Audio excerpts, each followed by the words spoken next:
All right, guys, so as you can see, the D100 is back on the road. First drive after that whole fiasco of just everything. Let's see how she does. Keep watching! What's going on, guys? Welcome to the channel. So I am this close to getting the D100 shop truck project back on the road after dealing with, blown head gasket, busted piston, fuel issues. I think I've got all those hashed out. I have a few minor things I still need to get finished up. Then we can get this thing out on the road. So let's get started with those and I'll take you through them one at a time. All right, so the first thing I got to do is I got to pull the passenger side valve cover. I think I've got a slight, well, I don't think, I've got a slight oil leak coming out the back side of the valve cover. I had the same problem on the driver's side, and it ended up being that since I put those valve cover gaskets on dry, I think they just didn't seal up well. I think the casting of the heads is a little too rough to have those gaskets on dry. So on the driver's side, I ended up doing just a slight bead, not even a bead, just put some RTV on there, smoothed it out basically, and then set everything on and let it cure, and that was good. I think I'm gonna do the same thing to the back of the passenger side. Like I said, it's not bad, but it's enough to be annoying. So I'm gonna go ahead and get that done first. I was repairing or replacing the driver's side valve cover gasket. Is my valve cover, because these are just like cheap stamped valve covers, there's a bit of a whoop in some of the rails or some of the edges of the valve cover. So I think that was another reason why it wasn't sealing real well. So when I had it off, I went ahead and started checking on that and kind of hammering out those little whoops. And I think that, that with the RTV really helped. I don't know if I over torqued them when putting them on, but yeah, around some of the bolt holes, there were just some whoops. So I banged those out.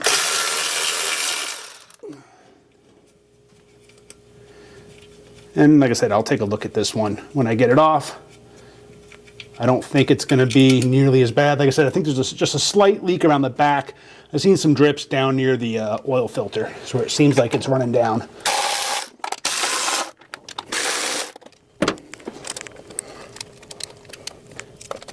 Actually, yeah, and there's a little bit of oil on this rear, on this valve cover bolt right here. So yeah, I think I'm gonna have to just a very slight little misting of oil on it. So yeah, I'm gonna have to probably straighten this valve cover out also. Oh, a little bit on this one too. All right.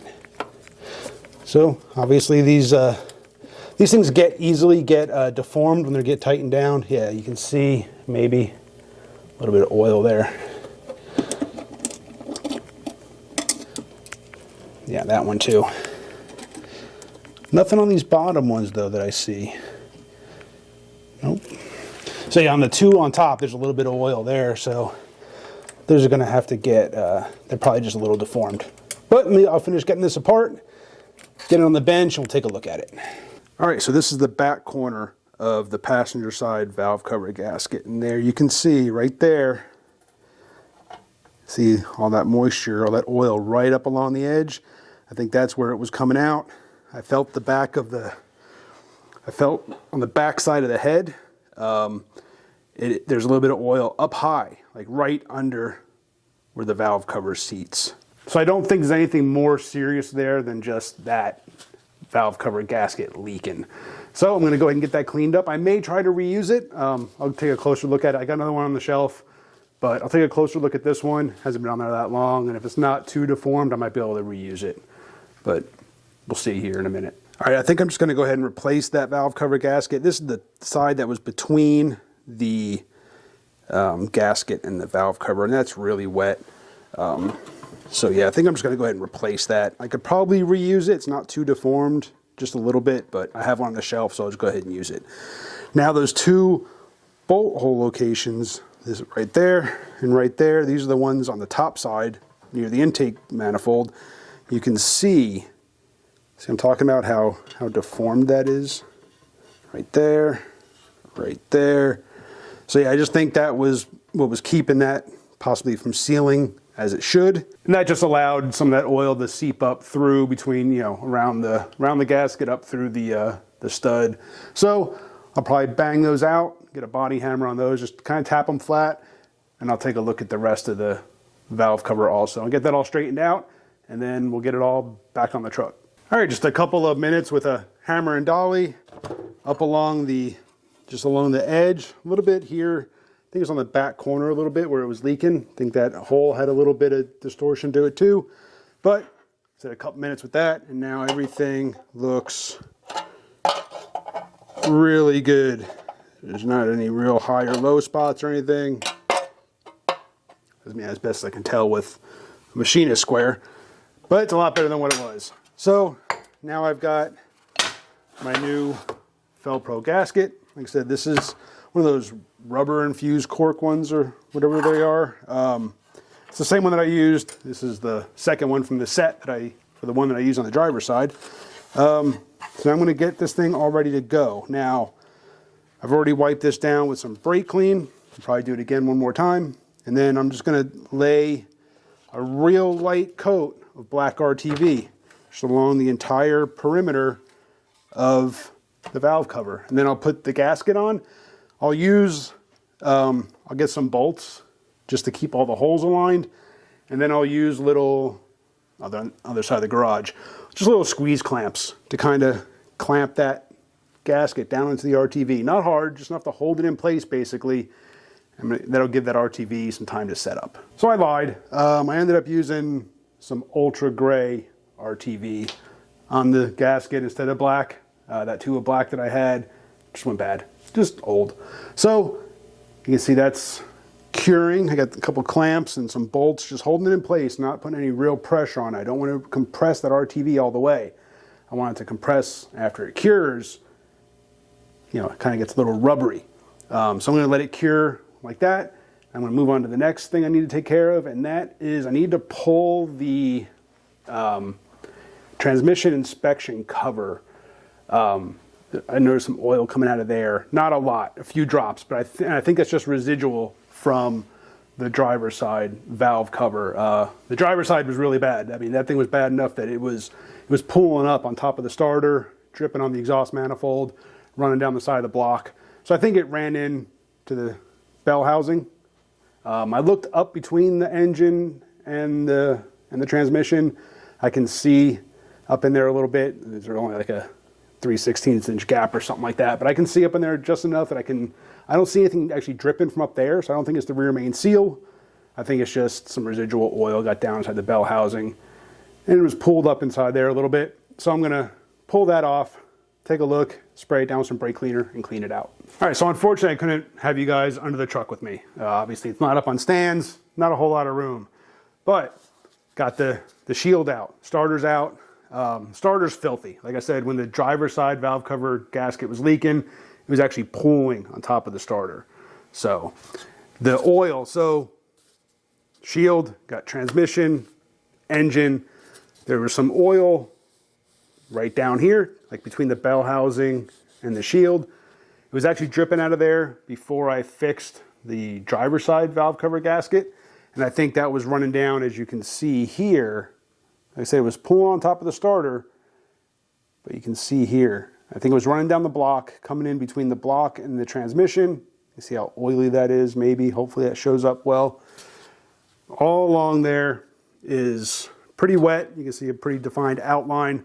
You actually see a run on this side right there. So I think it was just coming out the driver's side, coming down the back of the block, got in between the engine and transmission and pulled in the bottom of the bell housing.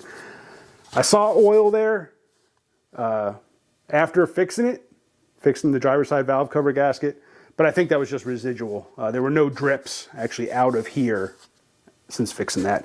Also here you can see on the passenger side along the top also, there's some oil there.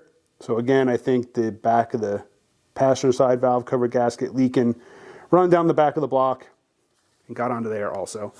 So, but I did look at the rear main seal and the back of the oil pan. All that is bone dry. So I'm thinking the oil that I saw here was just because of those valve cover gaskets. I'm gonna clean this up, get it back in the truck, then we'll work on the next issue.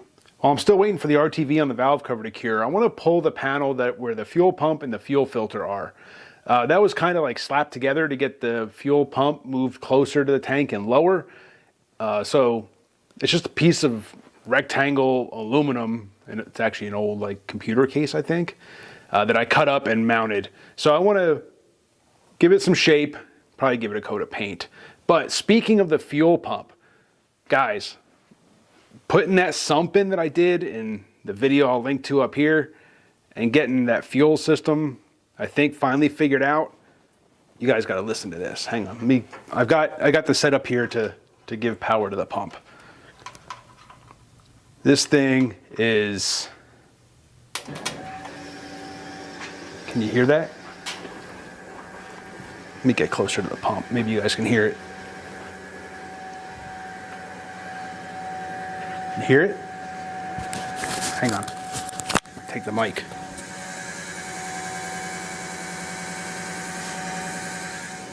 That thing, camera battery just died. That thing sounds so much better now though, and that fuel pressure does not budge.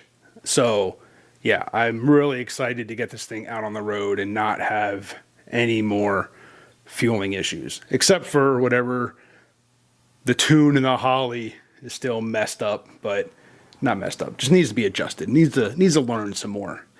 So yeah, I am so excited to get out on the road and get that thing learning the fuel curve and everything. And yeah, all right, I'm gonna go drop that panel and give it some shape, give it a coat of paint, and get it back on. Yeah, so it's not aluminum. So yeah, I want to take some of the square corners off it and give it a coat of paint. So I'm gonna go do that. So I couldn't just be happy with just painting that fuel pump panel. I mean, what's the point of having a homemade powder coating oven?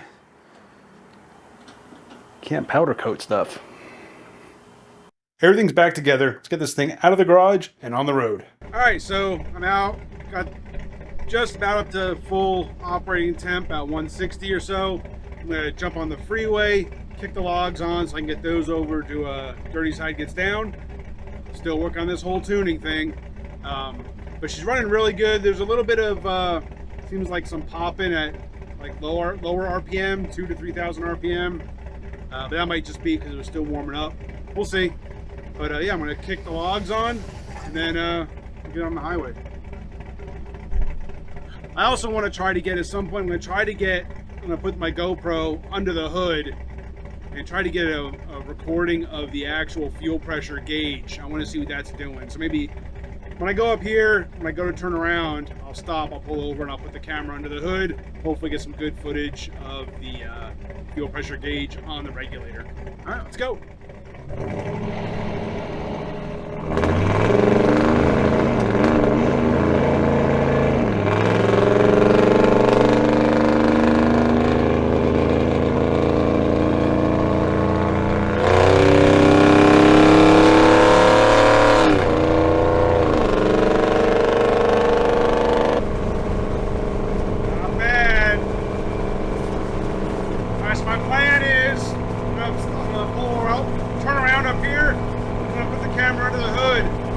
Hopefully, like I said, I'll get a good video of the pressure regulator, of the fuel pressure gauge. If I have it, I'll put it up here. If not, I won't know until I go to edit the video.